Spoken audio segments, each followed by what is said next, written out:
Nangapaslot nagdinuot. Og halos mabali na ang akong hawak og sinakyod aron lang jud makatulog ang ako ang asawa. Mayong adlaw kanimo DJ Sam og sa imong mga listeners.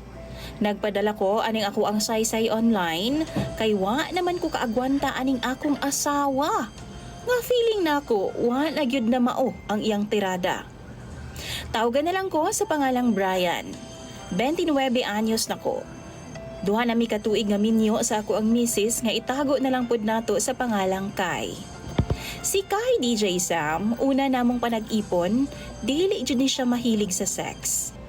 Kaduha or katulo sa usa ka semana gani, fights na sa iya ha. Wa pud ko'y reklamo ana DJ Sam kay syempre pipila ka bulan lang man jud ang kainit sa kama sa mag-asawa.